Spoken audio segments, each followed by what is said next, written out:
से, भाई जमीन तो नहीं बेची। देख भाई जयनारायण, अब तो खेती भी नहीं हो रही इस जमीन पर। अरे तो क्या हुआ बंसी, धीरे धीरे बुढ़ापा आ रहा है और ये सब काम जो है ना वो सारा गजेंद्र ही देखता है। पुश्तैनी जमीन है, 2 बेटे हैं, आशुतोष और गजेंद्र। हम उन पे कुछ थोपना नहीं चाहते। दोनों हमारे जिगर के टुकड़े हैं और दोनों में बहुत प्यार है और ये फैसला हम उन्हीं लोगों पे छोड़ेंगे।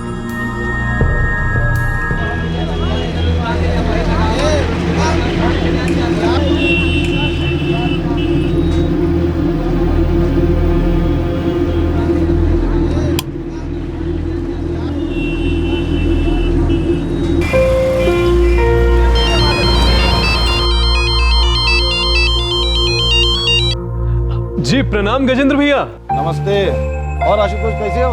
बस बढ़िया, एकदम अच्छे हैं। बस हफ्ते 2 हफ्ते की बात है, सर्टिफिकेट मिल जाएंगे और फिर नौकरी के लिए जूता की साइज शुरू। बढ़िया है। अच्छा सुनो, कल हम आ रहे हैं कानपुर, कुछ ऑर्डर देना है और उसके बाद दोपहर को तुमसे मिलते हैं आके। फिर कुछ मंगाना तो नहीं है घर से? जी नहीं भैया, नहीं। और वैसे भी हफ्ते 2 हफ्ते में तो घर लौटना ही है कुछ दिनों के लिए। जी जी, भाभी और बाबूजी को हमारा प्रणाम कहिएगा और बबली को खूब प्यार दीजिएगा। बिल्कुल बिल्कुल। चलो कल मिलते हैं फिर, है ना? जी प्रणाम। हाँ कुलदीप। जी भैया। चलो हम निकल रहे हैं। तो सुनो, कल जा रहे हैं हम कानपुर, टाइम की दुकान खोल लें। ठीक है गजेंद्र भैया।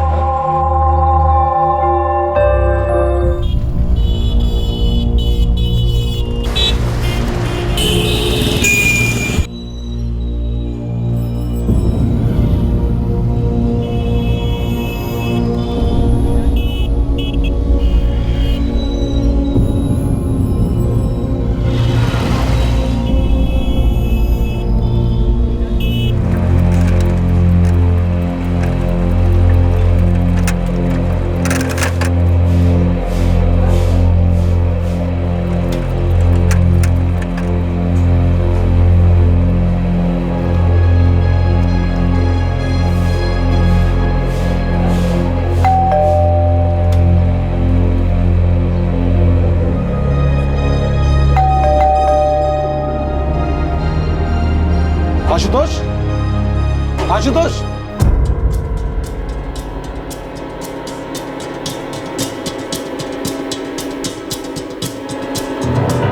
आशुतोष, आशुतोष,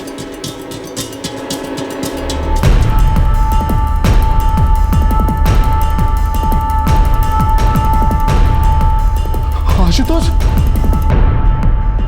आशु, आशु, आशुतोष, आशुतोष!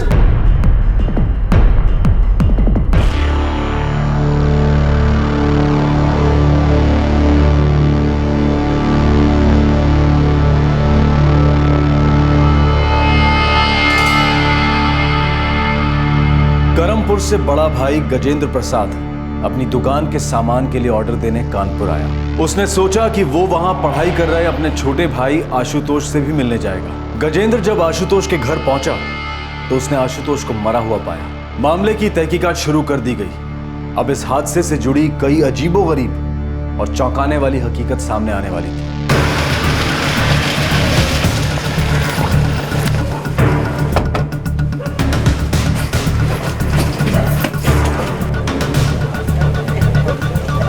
हटिए पीछे, हटिए हटिए हटिए, जान दीजिए।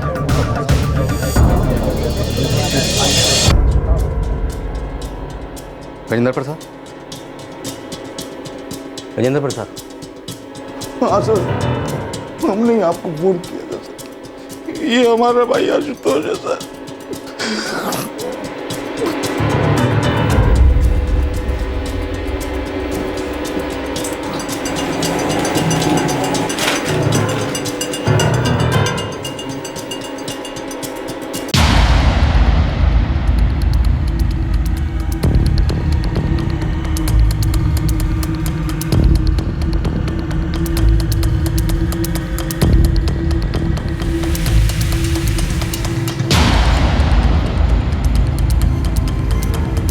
मुझे कुछ नहीं पता साहब। मैंने ना तो कोई चीख सुनी और ना ही कोई शोर।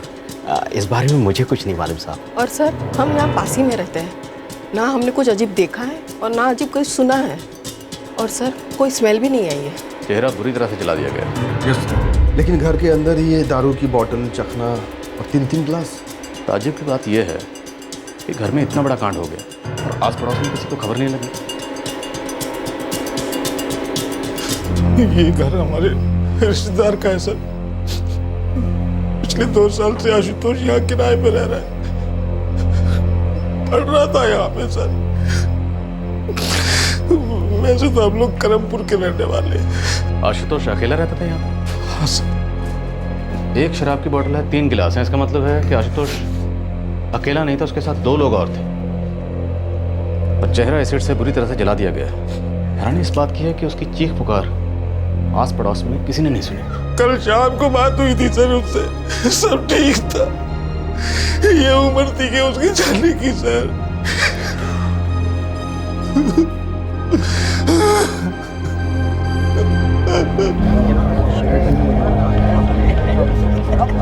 आशुतोष!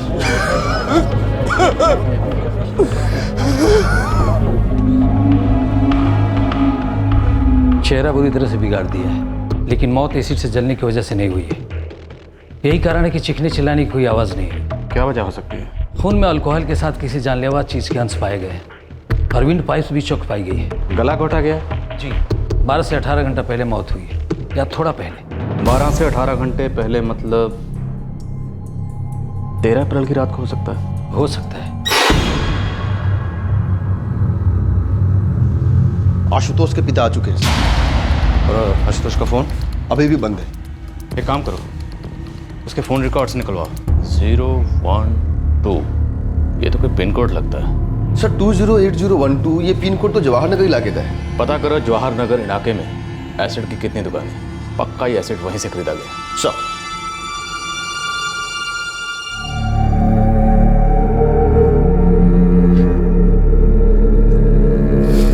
पोस्टमार्टम रिपोर्ट के हिसाब से आशुतोष को पहले जानलेवा नशीली दवाई पिलाई गई, शायद शराब में घोलकर। उसके बाद उसे गला घोटकर मारा गया और फिर तेजाब डालकर उसका चेहरा बुरी तरह से जला दिया गया। इसका मतलब कोई तो है जो सिर्फ उसे मारना नहीं चाहता था, बल्कि दुश्मनी निकाल रहा था। हमारा बेटा बहुत ही शरीफ लड़का था। बीकॉम की परीक्षा उसने पास कर ली थी, वो भी फर्स्ट क्लास से। मार्कशीट का इंतजार कर रहा था। लेकिन फिर भी कोई तो था जो उससे नफरत करता था, जो दोस्त की तरह रात को उसके घर पर आया, क्योंकि हमें उसके घर पर 1 शराब की बोतल और 3 गिलास मिले। मतलब आशुतोष अकेला नहीं था, उसके साथ 2 लोग और थे।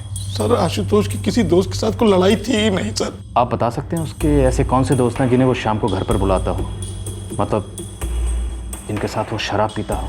हमने तो उसके कॉलेज के 3 दोस्तों के बारे में सुना है बस। कौन है वो? नाम जानते हैं आप उनके? हाँ सर, हरीश, संजू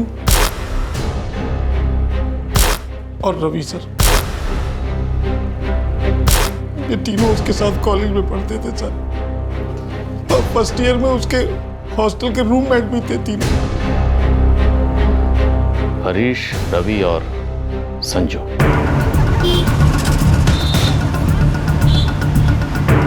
आशुतोष के भाई गजेंद्र प्रसाद के बारे में भी पता करो। करमपुर के खबरी को काम पे लगा दिया सर। और आशुतोष के फोन रिकॉर्ड्स निकलवाओ। दोपहर तक हमारे हाथ में होंगे। ठीक है।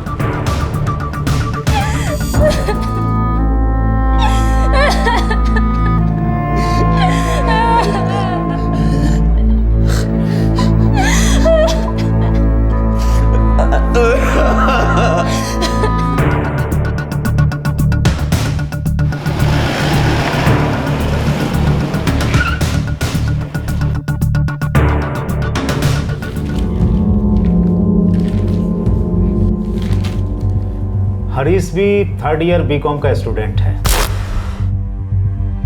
आशुतोष उसके क्लास में ही पढ़ता है। हमें उसका नंबर चाहिए। जी, क्या ना है? या प्लीज। उसका नंबर है 444 567 654। रवि और संजू मतलब संजय सिंह भी उसके क्लासमेट हैं। उन दोनों के नंबर पे दीजिए। जी, रवि का नंबर है 444 123 654 और संजय सिंह का है 444 748 452। Thank you.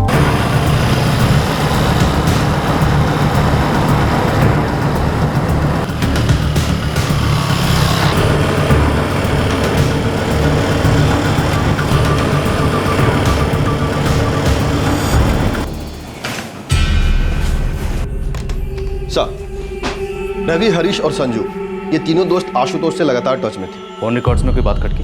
यस सर, एक नंबर है 44498789। इस नंबर से आशुतोष को 3 कॉल्स आए थे। पहला कॉल 11 अप्रैल को और बाद में 13 अप्रैल को 2 और कॉल्स आए थे। फिलहाल तो ये नंबर बंद है, लेकिन पिछले महीने के कॉल रिकॉर्ड्स के हिसाब से भी इस नंबर से आशुतोष को लगातार कॉल्स आते रहे। किसका नंबर है ये? सर्विस प्रोवाइडर को डिटेल्स भेज दिए सर। आज शाम नहीं तो कल सुबह तक पता चल जाएगा।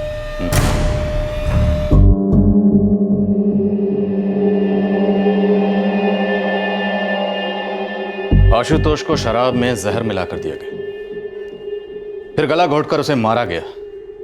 उसके बाद उसके चेहरे पर तेजाब डालकर उसका चेहरा पूरी तरह से जला दिया गया।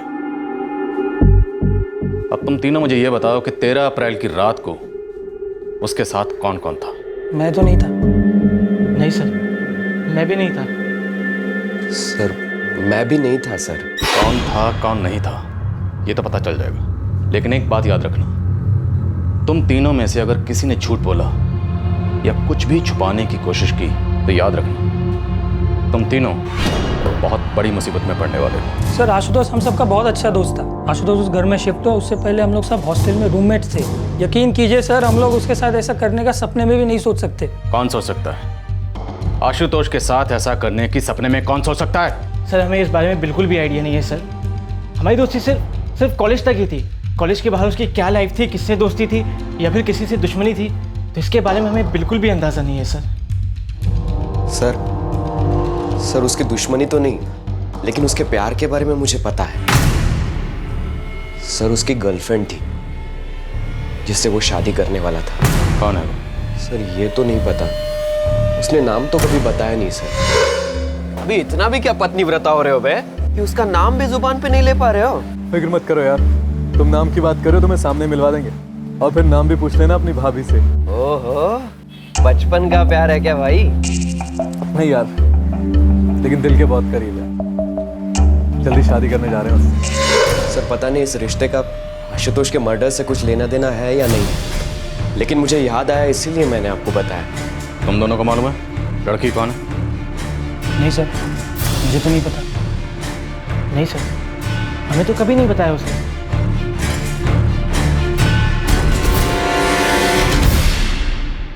इस कत्ल का कोई सुराग सामने आने का नाम ही नहीं ले रहा था, लेकिन ये प्यार वाला एंगल क्या सही दिशा में एक धुंधला सा इशारा था? क्या ये धुंध साफ होने वाली थी?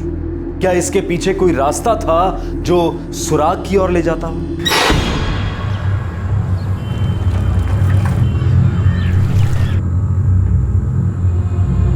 लफड़े का तो कुछ पता नहीं सर। आशुतोष के परिवार में कुछ? परिवार में ऐसा तो कोई लफड़ा नहीं है। जो आशुतोष है, इसकी माँ को गुजरे हुए 8 वर्ष हो गया। इसका बाप किसान है, लेकिन साहब जमीन में इतना ज़्यादा पैदावार नहीं होती। इसका जो भाई है गजेंद्र, इलेक्ट्रिक सामान बेचने की दुकान करता है। पैसा इतना ज़्यादा तो नहीं, लेकिन कम भी नहीं है। भाई भाई के बीच कोई अनबन? ऐसा तो कुछ नहीं है साहब। गाँव वाले तो कहते हैं कि दोनों भाई बहुत प्यार करते हैं। अरे गजेंद्र तो अपने छोटे भाई आशुतोष का बहुत ख्याल रखता है। वैसे भी साहब ये गजेंद्र तो शादीशुदा है, इसको 4 साल की बेटी है। क्या नाम है उसका? बबली। जमीन जायदाद का कोई पंगा तो नहीं? ऐसा तो कोई पंगा नहीं है, लेकिन कुछ भी हो सकता है सर, आशुतोष की जिंदगी में कोई लड़की होती तो हमको जरूर मालूम पड़ता सर। पर आशुतोष ने अपने दोस्त से किसी लड़की का जिक्र किया था। पता नहीं सर, अगर कानपुर में कोई लड़की थी तो भी हमें बताता जरूर सर। हमसे और बाबूजी से खुल के बात होती थी सर। वो जानता था सर कि अगर किसी लड़की को पसंद करेगा तो हम लोग मना नहीं करेंगे उसको सर।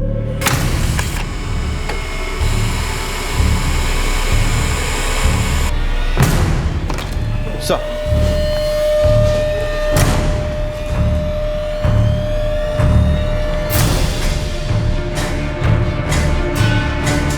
ये पंकज सिंह कौन है, आप जानते हैं? पंकज सिंह? हाँ सर, पंकज और आशुतोष तो बचपन के दोस्त हैं सर। हमारे गांव के रहने वाला है पंकज। हमारे घर से 2 घर छोड़ के रहता है। इस पंकज सिंह ने 11 और 13 अप्रैल की रात को आशुतोष से फ़ोन पर बात की थी। 13 अप्रैल की रात को इसके फ़ोन की लोकेशन आशुतोष के रूम के आसपास ही है, और उसके बाद से उसका फ़ोन बना।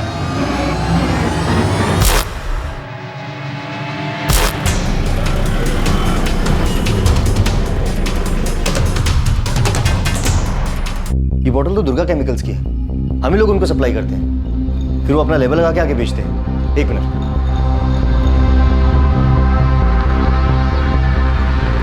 ये देखिए,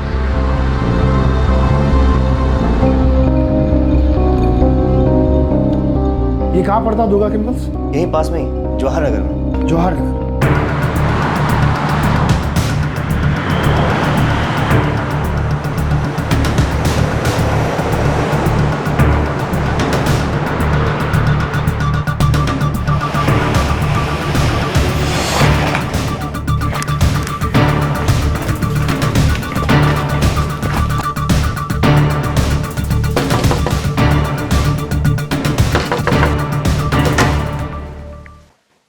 पंकज सिंह? हाँ, क्या हुआ, मिल गया आपको? 12 अप्रैल से वो गायब है, उसका फोन भी बंद है।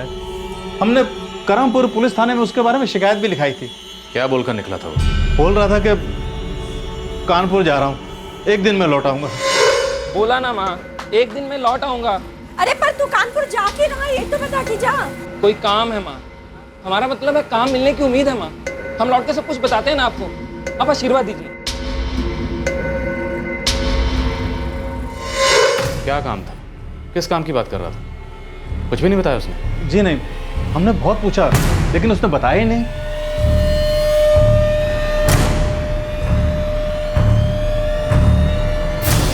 जी, ये हमारी दुकान की। अच्छा ये बताइए, ये किसने खरीदी और कब खरीदी? 1 मिनट। तो हाई ग्रेड केमिकल है, हम बिना डिटेल दिए इसे नहीं बेचते। चेक कीजिए। जी।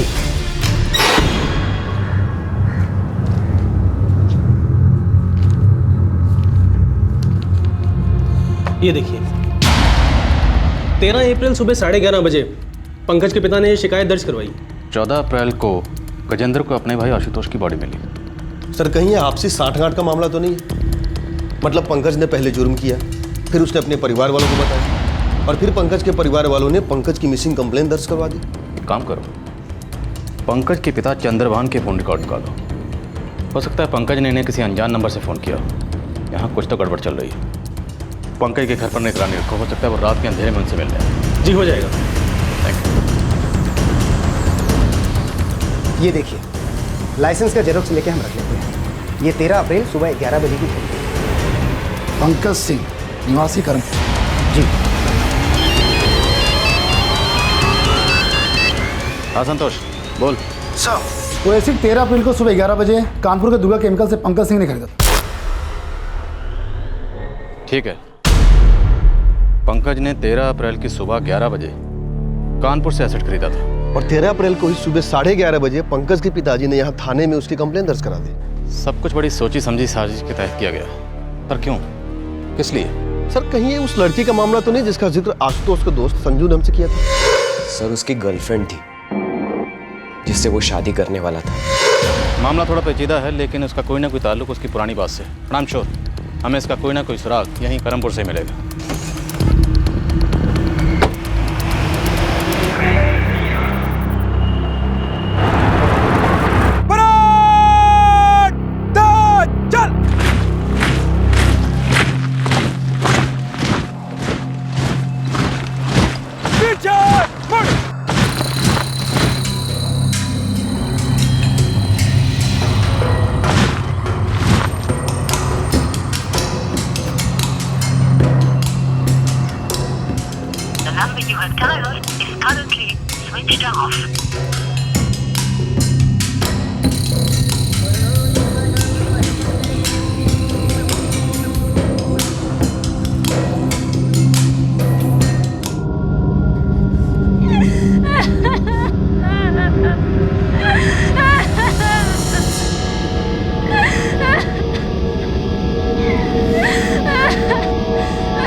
आशुतोष प्रसाद का अंतिम संस्कार कर दिया गया, लेकिन पंकज सिंह, जिस पर इस अपराध को अंजाम देने का पूरा शक था, उसकी कोई खबर नहीं थी। वो लापता था।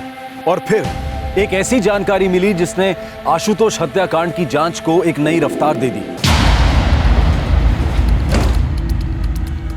पंकज के पिता चंद्रभान सिंह के फोन रिकॉर्ड्स में कोई खटकने वाली बात नहीं मिली सर। कानपुर से किसी अनजान नंबर से कोई कॉल? नहीं सर, पंकज का फोन अभी भी बंद है, कोई मूवमेंट नहीं दिखा रहा है।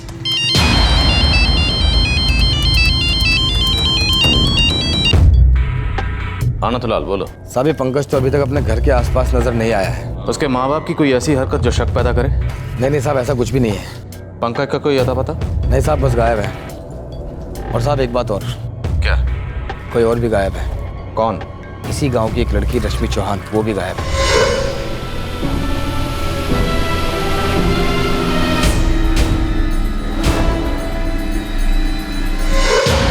रश्मि चौहान? कौन है ये रश्मि चौहान? महेंद्र और कुसुम चौहान की बेटी है। सागर चौहान की बड़ी बहन है और पुलिस कांस्टेबल ब्रिजेश चौहान की छोटी बहन है।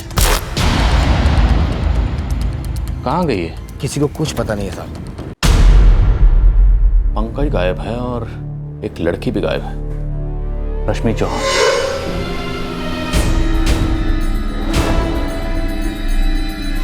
सर, ये रश्मि चौहान कहीं वही लड़की तो नहीं जिसकी बात आशुतोष के दोस्त संजू ने की थी?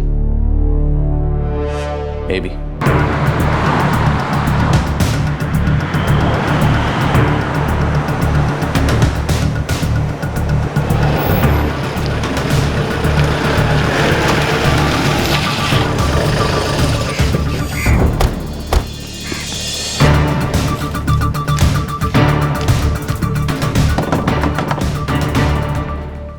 जी? रश्मि कहाँ है? रश्मि?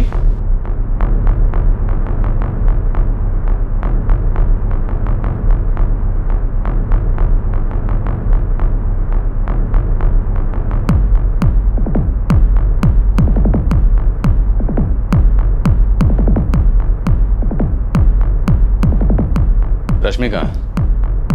वो अपने बड़े भाई ब्रिजेश के साथ गई है। ब्रिजेश वो जो पुलिस में है? जी। कहाँ है? पता नहीं, किसी रिश्तेदार के यहाँ। आपकी बेटी इतने दिनों से घर से बाहर है, आपको पता नहीं किस रिश्तेदार के यहाँ गई है? क्या छुपा रहे हैं, बोलिए। कुछ नहीं छुपा रहे साहब। छुपा पाएंगे भी नहीं, वो जहाँ भी होंगे हम ढूंढ निकालेंगे। ये मत समझिएगा कि ब्रिजेश पुलिस वाला है तो हम नरमी बरतेंगे।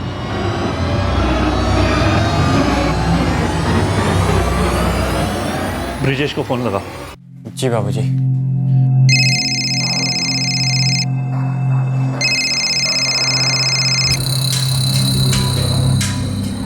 हाँ सागर बोलो। भैया पुलिस आई थी घर पे, रश्मि के बारे में पूछ रही थी। तुमने क्या जवाब दिया? बाबूजी ने कहा है कि आप उसे किसी रिश्तेदार के ले गए। ठीक है, चिंता मत करना।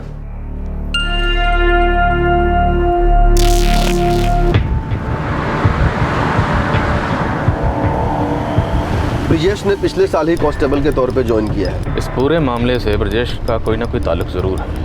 आशुतोष की हत्या, पंकज का भाग जाना और रश्मि का गायब होना।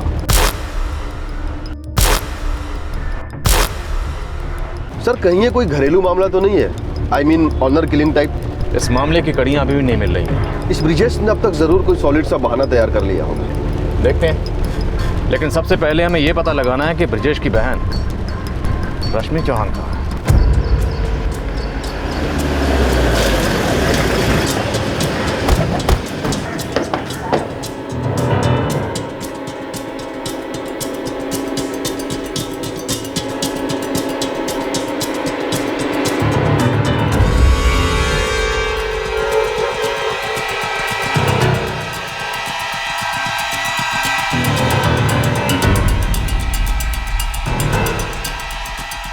हमारे किसी रिश्तेदार के घर है। कहाँ? किस रिश्तेदार के यहाँ? हमारे दूर के रिश्तेदार हैं। कहाँ? कोई नाम पता तो होगा उनका। भदोही में केवल सिंह जी हैं, वो हमारे दूर के चाचा हैं। उनका फ़ोन नंबर दीजिए। वो बहुत बूढ़े हैं, फ़ोन नहीं रखते। आपकी बहन रश्मि के पास तो फ़ोन होगा, उनका नंबर दीजिए। हम जब घर से निकले तो वो अपना फ़ोन घर पर भूल गई थी। आपके दूर के रिश्तेदार हैं, इनका एड्रेस बताइए।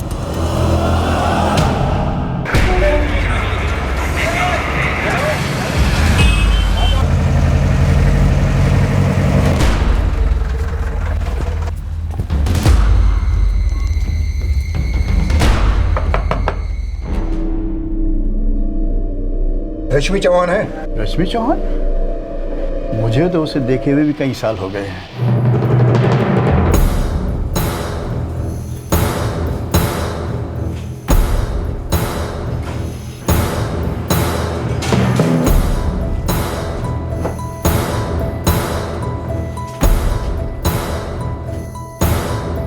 मैंने बोला ना आपको, रश्मि यहाँ नहीं आई है।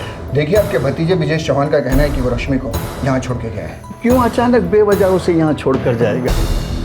वो यहाँ नहीं आई है।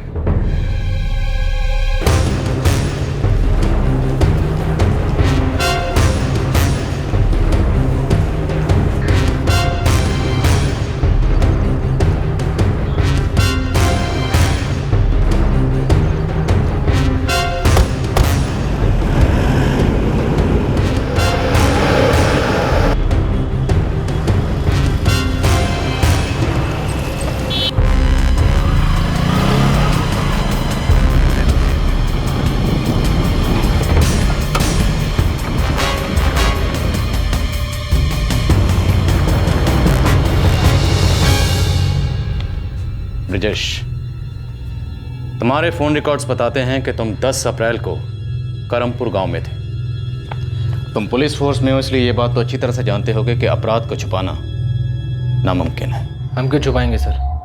हमने कोई अपराध नहीं किया। लेकिन हमें पूरा यकीन है कि तुम इस अपराध में शामिल हो। तुम्हारी बहन रश्मि गायब है।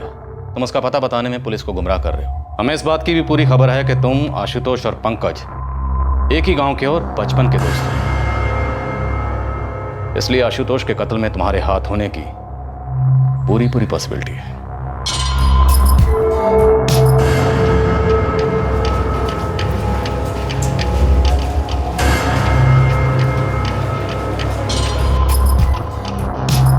रश्मि कहाँ है? पंकज कहाँ है? बोलो ब्रजेश। हमें नहीं पता सर।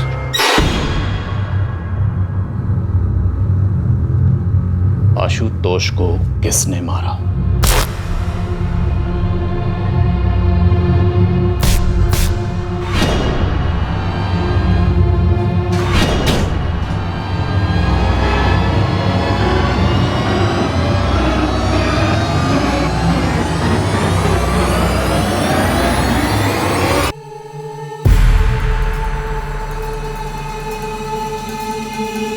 आशुतोष को किसने मारा? बोलो।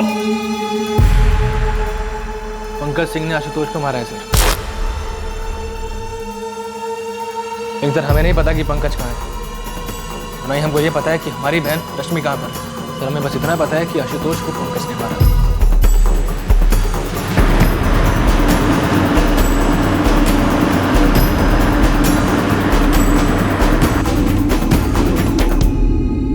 तुम्हें कैसे पता कि आशुतोष को पंकज ने मारा था? पंकज को आशुतोष को मारने के लिए मम्मी ने कहा था। रश्मि की लाश का?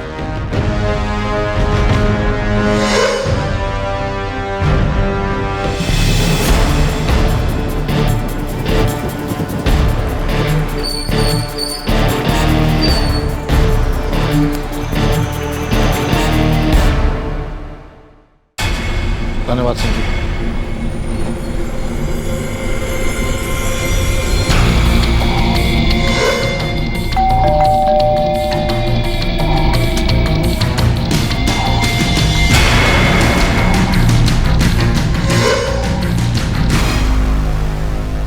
ब्रजेश, अब सब सच सच बता दो। तुम्हारी बहन रश्मि कहाँ है? पंकज कहाँ है? तुमने पंकज को आशुतोष को मारने के लिए कब कहा और क्यों कहा? आशुतोष हमारे बचपन का दोस्त था, फिर भी हमारी पीठ पर छुरा घोंप रहा था।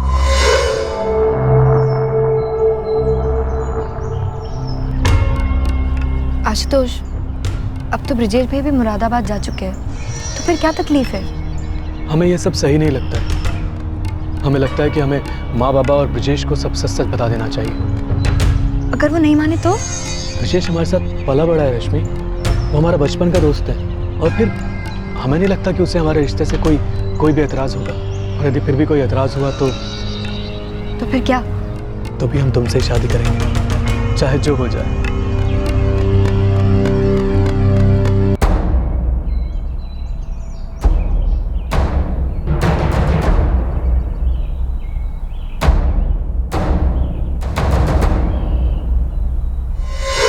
हमारे बचपन का दोस्त होकर भी हमारी पीठ पर छुरा घोंप रहा था। हर किसी को इस बात का अंदाजा था, बस एक हम ही नहीं था। एक हम ही थे जो दोस्ती में अंधे हो गए थे, जो कुछ देख ही नहीं पाए।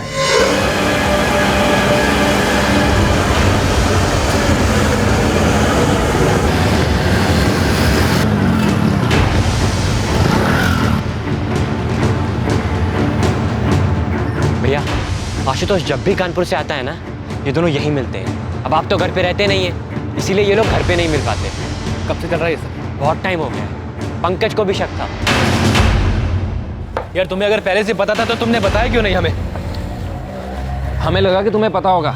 याद है जब हम पहले तुम्हारे घर पे मिला करते थे, तब आशुतोष पहले आ जाता था और रश्मि के साथ वक्त बिताता था।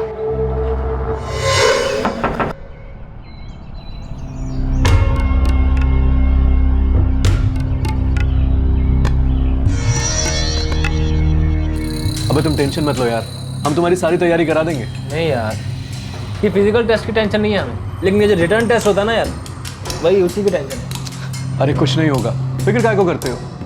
और देख लेना तुम पास हो जाओगे। क्या बात है। अरे लो चाय आ गई, गर्मा गर्म चाय।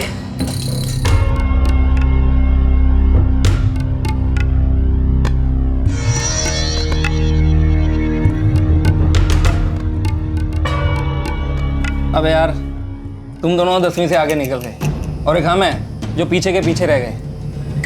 और ये आशुतोष, ये तो साला ग्रेजुएट हो जाएगा। और ब्रजेश पक्का पुलिस में जाएगा ये, देख लेना हम कह रहे हैं। और इसका जिम्मा हमारा है। तुम हो तो क्या गम है यार, कह रहे हैं हम, देख लेना। तेरी मदद किस लिए कर रहा था वो? तेरी बहन के कारण। हमने आशुतोष से सीधे बात की, कहा हमारी बहन से दूर रहे।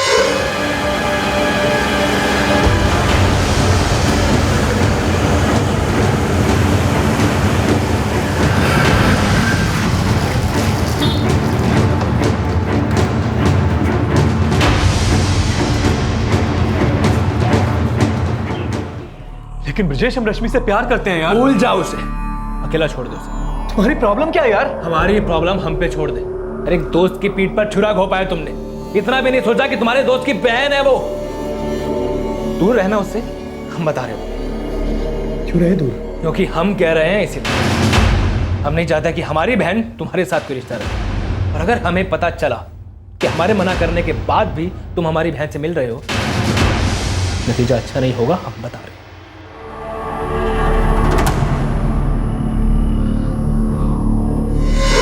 लेकिन आशुतोष समझने का नाम ही नहीं ले रहा था। पीछे पड़ गया था हमारी बहन के वो, और कोई दूसरा रास्ता ही नहीं बचा था हमारे पास।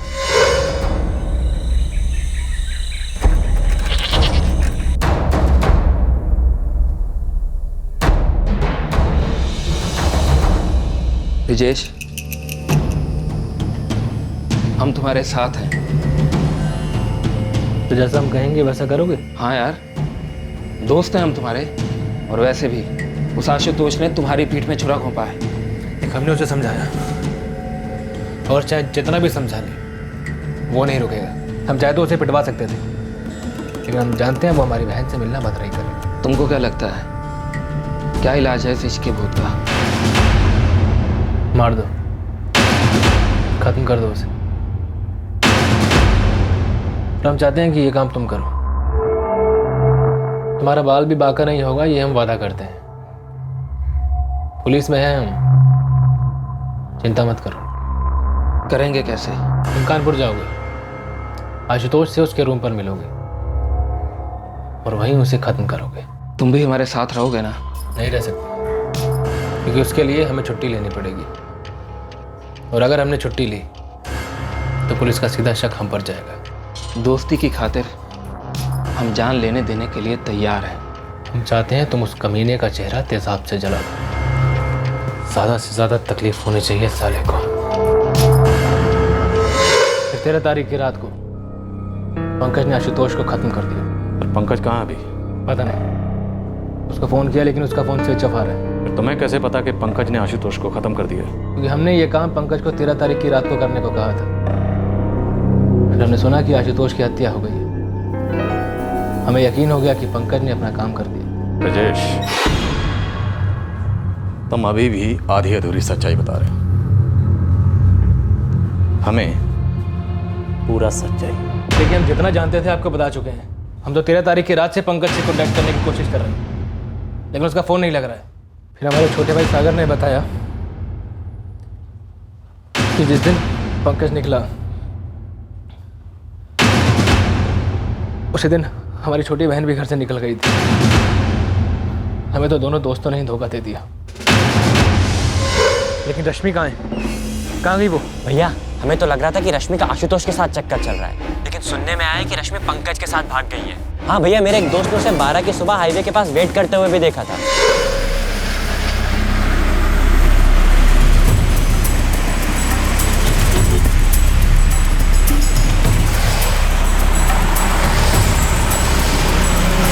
वो कानपुर जा रही थी। यही सुनने में आया कि वो पंकज के साथ ही भाग गई है। हमारे दोनों दोस्तों ने हमारे साथ धोखा किया। हमारी बहन ने हमें धोखा दिया। हम लगता था कि बस एक पंकज है जो हमारा सच्चा दोस्त है, जो हमारे लिए कुछ भी कर सकता है। और हमें क्या पता था कि वो ये सब कुछ अपने लिए कर रहा है। उसने भी हमारे साथ गद्दारी की है। अभी भी तुम्हारे मुंह से पूरा सच बाहर नहीं आ रहा। कैसा सच? और बचा क्या है हमारे पास कुछ छुपाने के लिए? यही कि तुमने आशुतोष को मरवाया, लेकिन जब तुम्हें पता चला कि पंकज तुम्हारी बहन को लेकर तुम्हें धोखा देकर भाग गया है, तो तुमने पंकज और रश्मि दोनों को ठिकाने लगा दिया। देखिए, हमने ऐसा कुछ भी नहीं किया। हमें तो ये भी नहीं पता कि वो दोनों इस समय है कहाँ।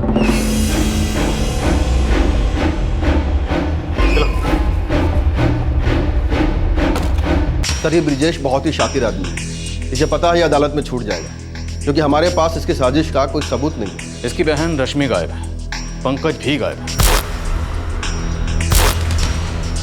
मुझे लगता है जब इसे पता चला होगा कि इसका दोस्त पंकज भी इसे धोखा देकर इसकी बहन को लेकर भाग गया है, तो इसने दोनों को ठिकाने लगा दिया होगा। काम करो, सारे शवगृहों को चेक करो। जितनी भी लवारिस लाशें मिली हैं, सबकी डिटेल निकालो। सर,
रश्मि चौहान के भाई कांस्टेबल ब्रिजेश चौहान ने साजिश का सारा नक्शा खोल कर रख दिया, लेकिन अब भी पंकज सिंह और रश्मि चौहान की कोई खबर नहीं मिली थी। पुलिस को शक था कि ब्रिजेश चौहान उन्हें ठिकाने लगा चुका होगा, लेकिन इस बात का भी उनके हाथ कोई सबूत नहीं लगा था। ऐसा लग रहा था कि जांच अपने अंजाम तक पहुंचने से पहले ही दम तोड़ देगी, लेकिन अचानक न जाने कहां से एक छोटी सी खबर ने रहस्यों का एक नया पिटारा खोल दिया। सर, पूरे स्टेट के एक एक शौगार को चेक किया, तस्वीरें हर थाने में भिजवाई, लाशों को जहां कहीं भी फेंका या ठिकाने लगाया जा सकता है एक एक जगह देखा, ढूंढा, लेकिन इनका तो कहीं भी नामो निशानी नहीं है। पंकज और रश्मि के फोन्स अब तक बंद है सर, कोई अता पता नहीं। ब्रजेश खुद पुलिस वाला है, इसलिए वो कानूनी दावपेच को जानता है। उसने सारे काम को बड़ी सफाई से अंजाम दिया। हाँ आसमान बोल। सर, एक उड़ती उड़ती खबर है, शायद आप ही किसी काम की हो। बोल। सर, 3 दिन पहले आशुतोष के दोस्त संजू ने उसकी मार्कशीट निकलवाई थी कॉलेज से।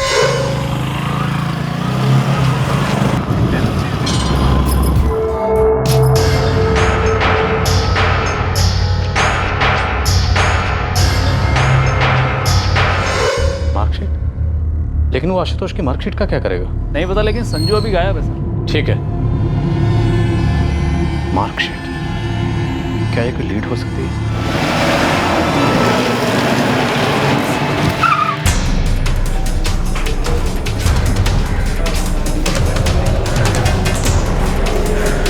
लेकिन संजय ने तो ये बताया था कि आशुतोष की फैमिली ने उसकी मार्कशीट मंगवाई है।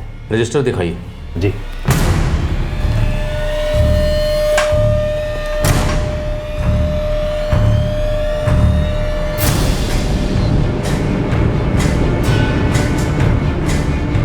सर संजू का फोन बंद है और वो गायब है। कुछ ना कुछ बड़ी गड़बड़ है। उसके फोन रिकॉर्ड्स निकलवाओ। सर।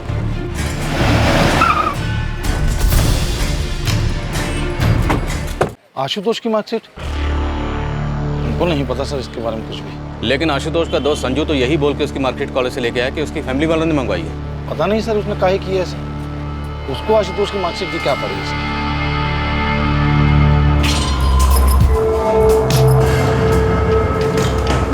सर हमें नहीं पता कि संजू कौन है और वो आशुतोष की मार्कशीट क्यों ले गया है। आशुतोष को मारने के लिए पंकज के साथ और कौन गया था? सर जहाँ तक हमें पता है पंकज अकेला गया था। अब सर वो अपने साथ किसी को ले गया हो तो हमें नहीं पता सर। वहां दो लोग, उन्होंने आशुतोष को मारने से पहले उसके साथ शराब पी। सर हमें बिल्कुल नहीं पता कि पंकज के साथ और कौन था। सर संजू का फोन तो अभी भी बंद ही दिखा रहा है। वैसे 1 घंटे में उसके कॉल रिकॉर्ड्स हम तक पहुंच जाएंगे। संजू कानपुर में किराए पर रहता था। एक टीम उसके गांव जा चुकी है। ये संजू वही है ना जिसने हमें आशुतोष की गर्लफ्रेंड के बारे में बताया? सर उसकी गर्लफ्रेंड थी जिससे वो शादी करने वाला था। जी हाँ सर। फिर जांच हमें पंकज की ओर ले गई, फिर रश्मि के गायब होते ही ब्रिजेश की ओर, फिर ब्रिजेश ने हमारे सामने सारी साजिश का पर्दाफाश किया। हमारा मतलब है हमें इस जांच में गुमराह किया जा रहा है। मुमकिन है सर। हो सकता है इस पूरे साजिश के पीछे केवल दुश्मनी वाला एंगल ना हो, कोई और भी एंगल हो, जैसे प्रॉपर्टी या फिर और कुछ। हमारा इशारा आशुतोष के भाई गजेंद्र प्रसाद की तरफ है। सर गजेंद्र भी अपने भाई आशुतोष को रास्ते से हटाने की सोच सकता है। लेकिन अपने भाई को मारने के पीछे गजेंद्र प्रसाद का क्या मकसद हो सकता है? सर हो सकता है कोई पुश्तैनी जमीन जायदाद या फिर कोई ऐसी चीज जो वो आपस में बांटना नहीं चाहता। पुश्तैनी जमीन है, 2 बेटे हैं, आशुतोष और गजेंद्र। हम उन पे कुछ थोपना नहीं चाहते। लेकिन फिर भी उसको आशुतोष की मार्कशीट की जरूरत क्यों पड़ेगी? किसी सरकारी दफ्तर से कोई डॉक्यूमेंट हासिल करने की। सर रश्मि और आशुतोष का एंगल आते ही हो सकता है गजेंद्र और ब्रिजेश आपस में मिल गए हों। फिर इसमें उन्होंने पंकज को शामिल किया और इसे पंकज और रश्मि का एंगल बना दिया। इस तरह तीनों को ठिकाने लगा दिया। ना कोई सबूत बचा, ना ही कोई सुराग। तहकीक का ठप और उन्हें जो भी चाहिए था मिल गया। ब्रिजेश को अपनी बहन और आशुतोष से छुटकारा, और गजेंद्र प्रसाद को अपने प्रॉपर्टी के हिस्सेदार यानी कि अपने छोटे भाई आशुतोष से छुटकारा।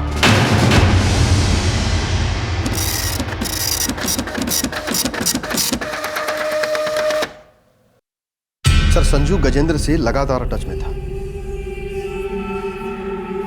जिस रात आशुतोष का कत्ल हुआ उस रात उसके साथ उसके कमरे में एक तीसरा आदमी संजू ही था। आपको जरूर कोई गलतफहमी हुई है सर।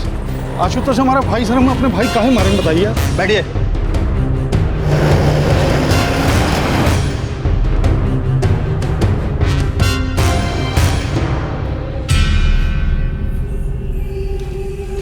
क्या साजिश थी, बोलो। हम सच कह रहे हैं सर, ऐसी किसी साजिश के बारे में हम बिल्कुल नहीं जानते। आशुतोष के मरने की खबर सबसे पहले तुमने पुलिस को दी।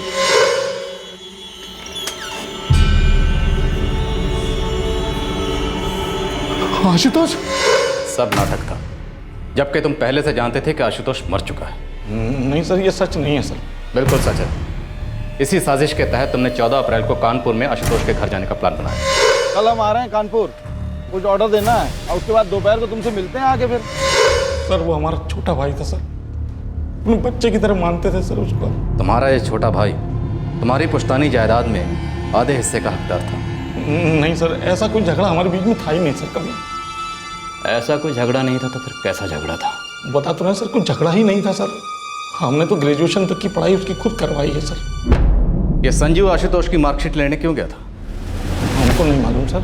लेकिन वो लगातार तुम्हारे संपर्क में था, तुम्हारी लगातार उससे फोन पर बात होती रही। सर वो आशुतोष का दोस्त था तो हमको फ़ोन करता रहता था सर, पूछता रहता था कि भैया आशुतोष के हत्यारे पकड़े गए कि नहीं। बस।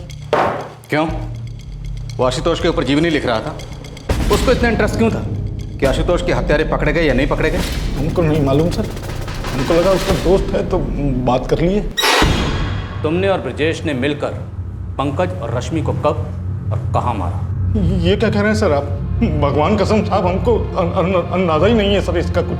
साहब, एक नंबर है जिससे 19 अप्रैल 2013 से इसे फ़ोन आने शुरू हुए और 23 अप्रैल तक आते रहे। किसका नंबर? दिल्ली के किसी ज्ञानी लाल का, लेकिन अभी ये नंबर बंद है। कौन है ज्ञानी लाल? हमारे जानकार हैं साहब, पहले कानपुर में रहते थे। नंबर क्यों बंद है इनका? हमको नहीं मालूम सर। लेकिन ज्ञानी लाल ने ये नंबर 19 अप्रैल को ही लिया है और ये रहे उसके सारे कॉल रिकॉर्ड्स। सच बोल रहे हैं सर, हमारे पास एक कॉल आई, उसके बारे में हम कितना जान सकते हैं सर, बताइए आप। ये गजेंद्र अभी टूट नहीं रहा, लेकिन ये पक्का इस गड़बड़ में शामिल है। सर, ये लोग अच्छे से जानते हैं कि इनका चुप रहना तहकीकात को आगे नहीं बढ़ने देगा। उस ज्ञानीलाल की खबर? उसने सिम कार्ड दिल्ली के जहांगीरपुरी इलाके से खरीदा था और इस सिम कार्ड का इस्तेमाल सिर्फ 2 लोगों को कॉल करने के लिए किया गया। एक तो गजेंद्र और दूसरा एक और नंबर है 4449098890। ये नंबर जहांगीरपुरी के किसी ब्रोकर का है। Property broker. इस पूरे मामले में बड़े शातिर तरीके से हेराफेरी की गई है ताकि तफ्तीश आगे ना बढ़ पाए। एक बार जरा इस प्रॉपर्टी ब्रोकर को देखते हैं।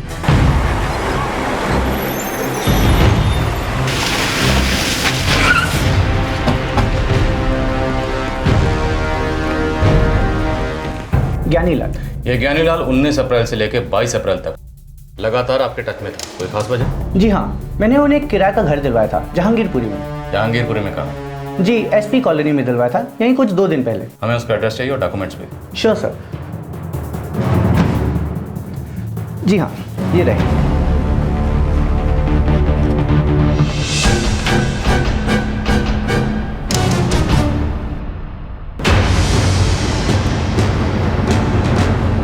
अब समझ में आई साजिश।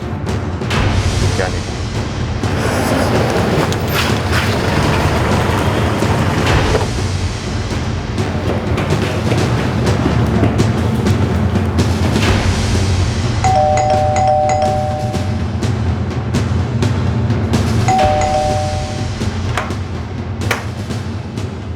ज्ञानीलाल, तुम्हारा डबल रोल अब खत्म हो गया। आशुतोष, कौन है?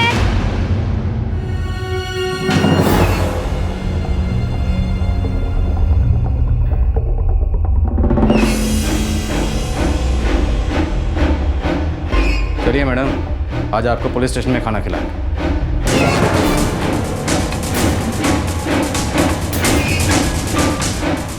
पंकज सिंह कहाँ है? बोलो, अभी तुम लोगों को बहुत कुछ बताना बाकी है।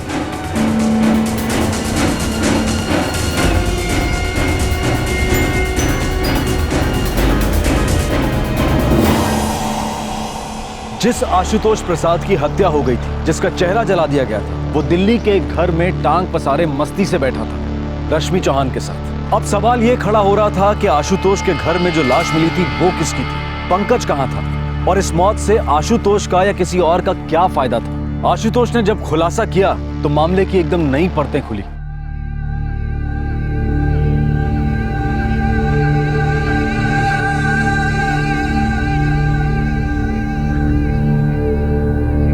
अब सारी कहानी फ्लैशबैक में सुना लो। क्या था ये षड्यंत्र? बोलो। पंकज हमें मारने आ रहा था। ये बात तुम्हें कैसे पता चली?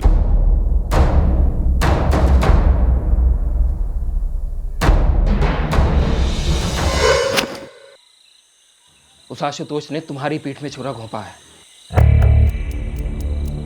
हमने उसे समझाया और भी समझाएंगे तो भी वो समझेगा नहीं। तुमको क्या लगता है क्या इलाज है इस इश्क के भूत का? मार दो, खत्म कर दो उसे। कानपुर जाओगे, आशुतोष से उसी के घर पर मिलोगे और वहीं पर उसे खत्म कर दो। दोस्ती की खातिर हम जान लेने देने के लिए तैयार हैं। हम चाहते हैं तुम उस कमीने का चेहरा तेजाब से जला दो। ज़्यादा से ज़्यादा तकलीफ होनी चाहिए इस साले को।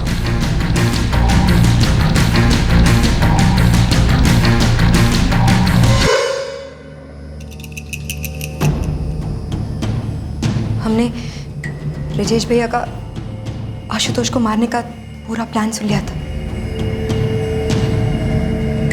हम आशुतोष से बहुत प्यार करते थे।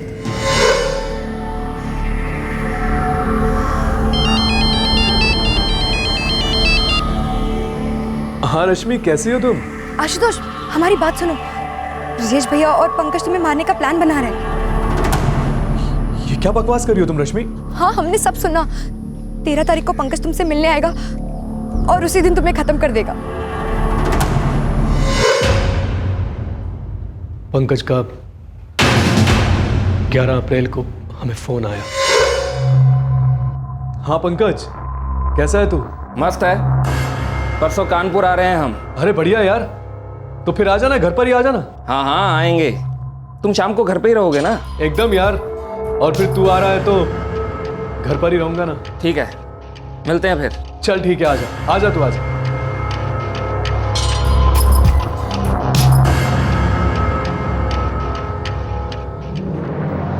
हाँ कुछ काम है, फटाफट मिल। ठीक है।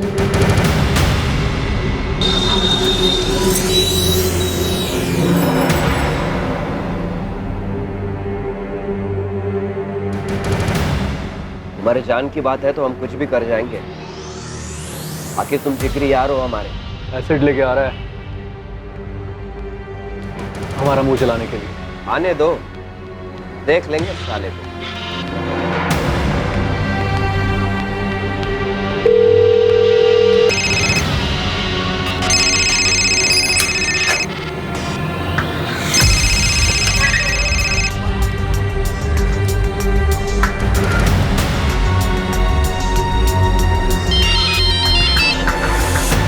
रश्मि। हाँ आशुतोष, बोलो। तुम्हारा भाई ना हम दोनों को साथ में देख नहीं सकता है, बता रहे हैं हम। और यदि इस बार भी हम बच गए ना, फिर से कोशिश करेगा हमें मरवाने की। तो तुम करना क्या चाहते हो? तुम शादी करोगी हमसे? हमें अपनी सारी जिंदगी तुम्हारे साथ बितानी है आशुतोष। घर छोड़ सकती हो हमारे लिए? तुम एक बार बोलो तो सही। बोला। अभी तुरंत कानपुर के लिए निकलो। लेकिन करना क्या है? उनका प्लान उल्टा करना है, बस तुम निकलो। हमारा अभी निकलते हैं।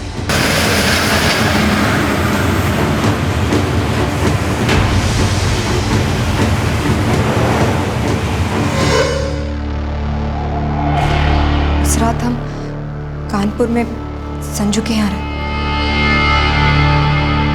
और उस रात पंकज हमें मारने के इरादे से हमारे घर आए।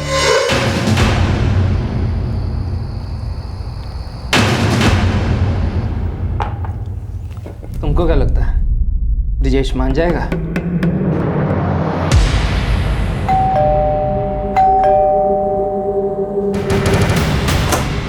अरे संजू, आना यार।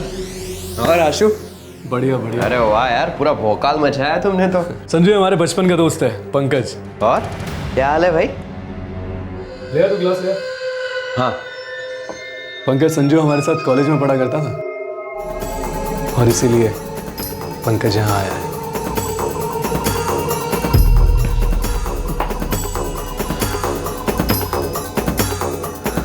तुम्हें क्या लगा था बे? हम तुम्हारा प्लान पहचान नहीं पाएंगे? तुमको कैसे पता चला? अब तुम ये कभी नहीं जान पाओगे कि हमको कैसे पता चला।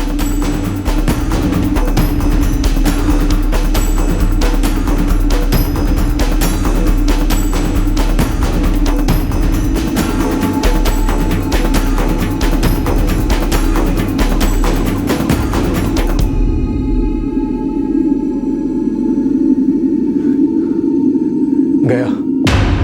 चलो इसकी लाश ठिकाने लगा दे। नहीं संजू, इसके लिए हमने कुछ और ही प्लान किया। क्या?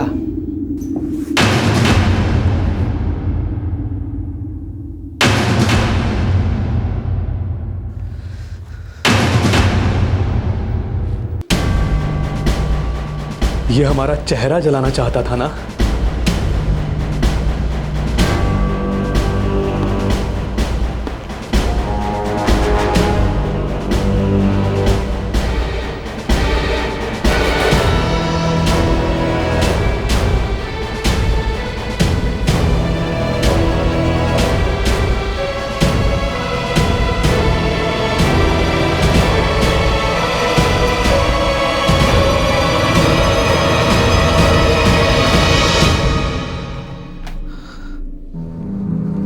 संजू, अब हम दुनिया के लिए मर जाएंगे और कातिल माना जाएगा पंकज, जो खुद ही कत्ल हो गया। पुलिस पंकज की खोजबीन करेगी और हम दूर कहीं रश्मि के साथ अपना घर बसा लेंगे। हम यहाँ कभी नहीं आएंगे, कभी नहीं।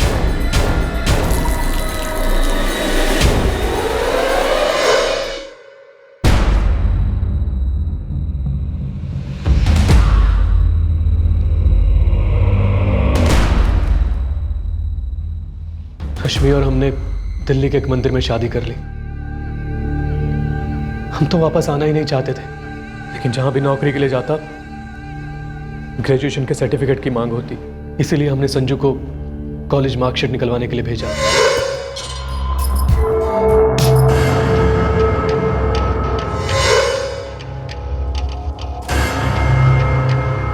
गजेंद्र बाबू, आप पहले से सारी कहानी जानते थे, इसलिए आप लगातार संजू के संपर्क में थे।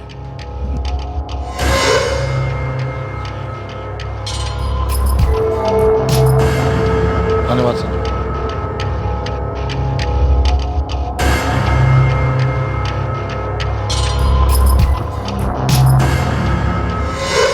नहीं सर, जब पहली बार आशुतोष का फोन आया तो इसकी आवाज सुन के हम एकदम हक्के बक्के रह गए सर।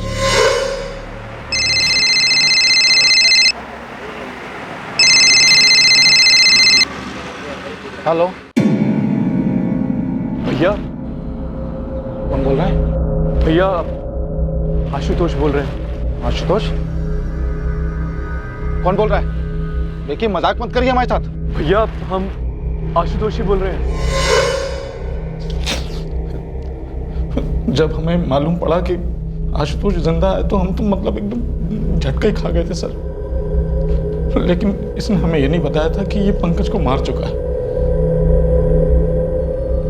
भैया सही कह रहे हैं। दरअसल हमने भैया को कुछ बताया ही नहीं था। हमें डर था कि कहीं किसी मौके पर भैया आप लोगों के सामने कुछ बोल ना दें। भैया कुछ नहीं बोलेंगे तो हमें कुछ पता नहीं चलेगा। अपराधी कितना भी शातिर हो, लेकिन अपराध नहीं छुपा सकता। देर सवेर उसका अपराध सामने आ ही जाता है, जैसे तुम्हारी सारी हकीकत हमारे सामने आ गई।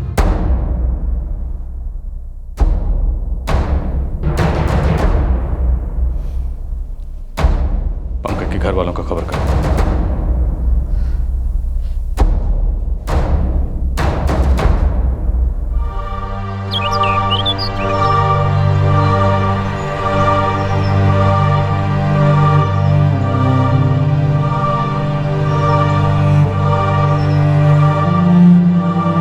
आशुतोष का दोस्त और जुर्म में उसका साथी संजू उर्फ संजय सिंह आशुतोष के पकड़े जाने के एक हफ्ते बाद पुलिस की गिरफ्त में आ गया। दोनों पर हत्या के लिए आईपीसी की धारा 302 और आपराधिक षड्यंत्र में शामिल होने के लिए दफा 34 लगाई गई है। रश्मि चौहान को वापस अपने परिवार के पास भेज दिया गया है। ब्रिजेश चौहान के खिलाफ पर्याप्त सबूत न मिलने की वजह से केस नहीं टिका और उसकी फिर से पुलिस में बहाली हो गई। इस केस से जुड़े सभी लोगों के अपने अपने मकसद थे। ब्रिजेश ने आशुतोष को मारने की साजिश इसलिए रची क्योंकि वो उसे अपनी बहन रश्मि से दूर रखना चाहता था। रश्मि ने आशुतोष को ब्रिजेश और पंकज से बचाने के लिए ये सब किया। आशुतोष ने अपनी जिंदगी बचाने और अपनी बची हुई जिंदगी रश्मि के साथ गुजारने के लिए अपने दोस्त संजू के साथ मिलकर पंकज को मार डाला, जो उसे मारने आ रहा था। क्या ये सब जरूरी था?